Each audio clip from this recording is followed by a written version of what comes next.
Hello అందరికి welcome back to our channel just మీ జాను. ఈ రోజు వీడియో వచ్చేసి మంత్లీ గ్రోసరీస్ కోసం డిమార్ట్ కి అయితే వెళ్ళాము. డిమార్ట్ లో ఒక చిన్న ఇన్సిడెంట్ అయితే జరిగింది. ఇలాంటి ఇన్సిడెంట్ నా కళ్ళ ముందు పడ్డం అయితే ఇది ఫస్ట్ టైం కాదు, సెకండ్ టైం. రోజు ఇండిపెండెన్స్ డే కనుక చాలా మందికి లీవ్ ఉంటుంది కదా. డిమార్ట్ లో అయితే ఫుల్ రష్ ఉంది, చాలా మంది జనాలు ఉన్నారు. మా వారైతే పాపను పట్టుకుంటే నేను సరుకులు తీసుకోవడానికి అయితే వెళ్ళాను. చాలా మంది జనం ఉన్నారని చెప్పా కదా. ఒక పెద్ద ఆయన ఆల్మోస్ట్ 50-55 ఉండొచ్చు. చాలా మంది అయితే ఉన్నారని చెప్పా కదా. ఒక ఆంటీ పల్లీలు తీసుకుంటుంటే ఆవిడ దగ్గరికి వెళ్ళి టచ్ చేయడానికి ట్రై చేస్తున్నాడు. ఫస్ట్ చూసాను కానీ జనం ఎక్కువ ఉండేసరికి మన తోసుకున్నట్లు అట్లా అయ్యిందేమో అని చెప్పి నేను లైట్ తీసుకుని సెకండ్ టైం కూడా మళ్ళీ ఇంకా అక్కడికి వచ్చి లేడీస్ ఎక్కడుంటే వాళ్ళ దగ్గరికి వెళ్ళడానికి టచ్ చేయడానికి ట్రై చేస్తున్నాడు. నేను వెళ్ళి మా వారికి అయితే చెప్పాను. ఇంకా మా వారికి చెప్తే మా వారు కూడా అబ్జర్వ్ చేశారు ఒక 5 minutes.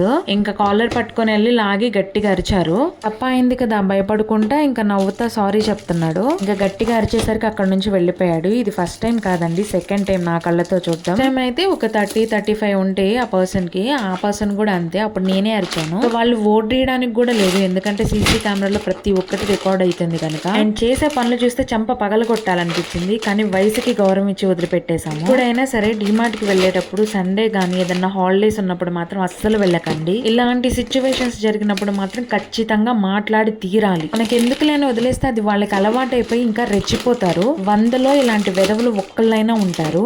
అంతమంది జనమున్న పబ్లిక్ ప్లేస్ లోనే అలా ఉంటే ఇంకా బయట ఎలా ఉంటారో తలుచుకుంటేనే భయం వేస్తుంది. ఏదైనా చుట్టుపక్కల అబ్జర్వ్ చేస్తూ మన జాగ్రత్తలో మనం ఉండడం మనకే మంచిది. వీడియో కనుక నచ్చినట్లయితే లైక్ చేసి సబ్స్క్రైబ్ చేయండి. ఉంటా మరి, బై.